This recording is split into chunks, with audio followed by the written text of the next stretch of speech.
অনুরাগের ছোঁয়া ধারাবাহিকের আজকের পর্বে ধারাবাহিকের শুরুতে আমরা দেখতে পাই সুদীপা আদিত্যর সাথে মেডিকেল কলেজে অ্যাডমিশন নিতে গেছে। সেখানে মেডিকেল স্যার সুদীপাকে বলে, তোমার অ্যাডমিশন হয়ে গেছে, এখন তো হোস্টেলে থাকতে হবে। হোস্টেলে থাকার কথা শুনে আদিত্য বলে, না, হোস্টেলে লাগবে না। তখন সুদীপা বলে, হোস্টেল লাগবে না কেন? আমাদের মাঝে তো সব কথা হয়ে গিয়েছিল, তাহলে এখন আপনি কথাটা কেন বলছেন? আদিত্য কোনো উত্তর না দিয়ে মেডিকেল স্যারকে বলে, আসলে আমাদের জয়েন্ট ফ্যামিলি, আমি ভেবেছিলাম এই পরিবেশে পড়াশোনা করা সম্ভব হবে না, কিন্তু এখন আমি সম্পূর্ণভাবে সুদীপাকে লেখাপড়ায় সাহায্য করতে পারব। তখন মেডিকেল স্যার বলে, আপনার মতো স্বামী যদি প্রতিটা ঘরে ঘরে থাকে তাহলে মেয়েদের উন্নতি করতে আর কোনো সমস্যা হবে না। পরের দৃশ্যে আমরা পরমা আর অভ্রকে দেখি। অভ্র পরমাকে বলে, ওই মেয়েটাকে বাড়ি থেকে বের করে দেওয়া হচ্ছিল, তখন তুমি তো বেশ খুশি ছিলে, সেখানে একটাও প্রতিবাদ করনি। তুমি দেখেছিলে মেয়েটাকে পড়াশোনার জন্য বাড়ি থেকে বের করা হচ্ছিল, অথচ তুমি চুপচাপ দাঁড়িয়েছিলে। আসলে এতে তোমারই লাভ। অভ্রর কথা শুনে পরমা মনে মনে ভাবে, তুমি আমাকে এত নীচ ভাবো? কিছুক্ষণ চুপ থেকে পরমা বলে, তুমি আমাকে এতটা খারাপ মনে করো? অভ্র কোনো উত্তর না দিয়েই ঘর থেকে বেরিয়ে যায়। তখন পরমা কান্না করে তার মা বাবাকে ফোন করে বলে, তোমরা আমাকে এখান থেকে নিয়ে যাও, আমি আর এখানে থাকতে পারছি না। পরমার মা বলে, মা একটু সময় দেয়, মানিয়ে গুছিয়ে নে, দেখবি সব ঠিক হয়ে যাবে। তখন পরমা কান্না করে বলে, না মা, তোমরা আমাকে কিছুদিনের জন্য এখান থেকে নিয়ে যাও, এই বলে ফোনটা রেখে দেয়। অন্যদিকে আমরা দেখতে পাই সুদীপার গ্রামের লোক এসে আরতিকে বলে, সুন্দর জেল থেকে পালিয়েছে, আপনি সুদীপাকে একটু দেখে শুনে রাখবেন। তখনই গায়ত্রী এসে বলে, এ কি, আপনারা কারা, এখানে কেন এসেছেন? গ্রামের লোকেরা বলে, আমরা সুদীপার গ্রামের লোক, ওকে একটা কথা বলার জন্য এসেছি। তখন গায়ত্রী বলে, আপনারা আপনাদের গ্রামের মেয়েকে আমাদের ছেলের ওপর চাপিয়ে দিয়েছেন, জোর করে বিয়ে দিয়েছেন, আমাদের ছেলের জীবনটা একেবারে শেষ করে দিয়েছেন। গায়ত্রীর কথা শুনে গ্রামের লোকেরা বলে, এটা আপনি কি বলছেন? পুলিশবাবু নিজে থেকেই বিয়ের প্রস্তাব দিয়েছিলেন, আমরা কাউকে জোর করিনি। তাছাড়া আপনি আমাদের সাথে যেমন ব্যবহার করছেন, জানি না আমাদের মেয়ের সাথে কেমন ব্যবহার করেন, আমাদের মেয়েটা কিন্তু লক্ষ্মী স্বরূপা।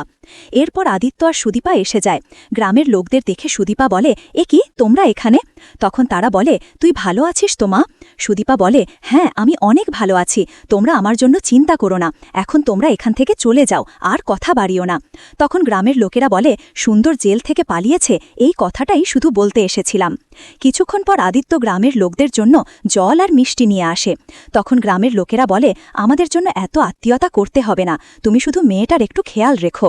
আমরা মেয়েকে শখ করে শ্বশুরবাড়ি পাঠাইনি, শুধু সতর্ক করতে এসেছি। পুলিশবাবু, তুমি মেয়েটার খেয়াল রেখো। সুন্দরের কথা শুনে সুদীপা মনে মনে ভাবে, মিস্টার চৌধুরী এজন্যই আমাকে এতটা প্রোটেক্ট করছে। অন্যদিকে পরমা মনে মনে ভাবে, আদিত্য সুদীপার দায়িত্বের জন্যই এতটা খেয়াল রাখছে। এরপর গ্রামের লোকেরা চলে যায়। কিছুক্ষণ পর গায়ত্রী অসুস্থ হয়ে মাথা ঘুরে পড়ে যায়। আদিত্য দৌড়ে ধরতে গেলে গায়ত্রী বলে, তুমি আমাকে ধরবে না, এখান থেকে দূরে চলে যাও। তখন আদিত্য বলে, সরি বড় মা। গায়ত্রী বলে, কাছে যদি কোনো ক্রিমিনাল এসে সরি বলে তাহলে কি তাকে ক্ষমা করে দাও? এই বাড়ি, এই পরিবার, এই বংশ মর্যাদা নিয়ে আমার কত অহংকার ছিল, আজ সব ধুলোই মিশে গেল, সবার সামনে আমাকে অপমানিত হতে হলো। তখন সুদীপা এসে বলে, আমার জন্য কেউ নিজেদের মধ্যে ঝামেলা করবেন না, দরকার পড়লে আমি এ বাড়ি থেকে চলে যাব। তখন আদিত্য বলে, আপনি এ বাড়ি থেকে কোথাও যেতে পারবেন না, আপনি যদি যান তাহলে আমিও চলে যাব। তখন গায়ত্রী বলে, যাও, এখনই তোমরা দুজন এই বাড়ি থেকে বেরিয়ে যাও। অন্যদিকে পরমা মনে মনে ভাবে, আদিত্যকে বাড়ি থেকে চলে যেতে দেওয়া যাবে না, যেভাবেই হোক তাকে আটকাতে হবে। সে গিয়ে সুদীপাকে বলে, সুদীপা, তুমি আদিত্যকে আটকাও, দেখো তোমার জন্যই তো ঝামেলাটা হচ্ছে, তাই তুমি কিছু করো। তখন সুদীপা বলে, তুমি না বললেও আমি ওনাকে যেতে দিতাম না, তাছাড়া তুমি যেমন আমি তেমন, তুমি তেমন কোনো স্পেশাল কেউ নাও।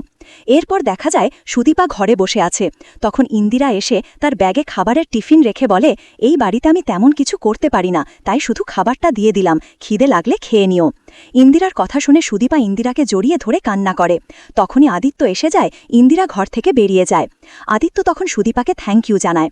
আদিত্যর মুখে থ্যাংক ইউ শুনে সুদীপা বলে, আমি আপনার জন্য কিছু করিনি, আবার কখনো এমন জয়েন্ট ফ্যামিলি ছিল না, সবাই এখানে কত হাসি খুশি থাকে, তাই সেটা রক্ষা করার জন্যই করেছি।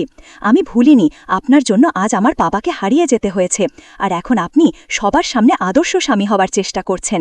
আদিত্য বলে, আমি কোনো অভিনয় করছি না, যা করছি সব মন থেকে করছি। এরপর আমরা দেখি অভ্র বাড়ি থেকে বেরিয়ে যাচ্ছে। পরমা বলে, তুমি এভাবে রোজ রোজ বাড়ি থেকে চলে যাবে না। তখনই পরমার মা বাবা এসে পড়ে। তারা বলে, অভ্র তুমি কোথায় যাচ্ছ? বিয়ের পর তোমার সাথে তো তেমন কথা হয়নি, যদি কোনো জরুরি কাজ না থাকে তাহলে আমাদের সাথে বসে একটু গল্প করো। তখন অভ্র বলে, আচ্ছা ঠিক আছে, আমি কোথাও যাচ্ছি না, আপনারা বসুন। এই ছিল অনুরাগের ছোঁয়া ধারাবাহিকের আপডেট। ভিডিওটি ভালো লাগলে চ্যানেলটি সাবস্ক্রাইব করে পাশে থাকা বেল আইকনটি অন করে দিন এবং আপনাদের মূল্যবান কমেন্ট করতে ভুলবেন না।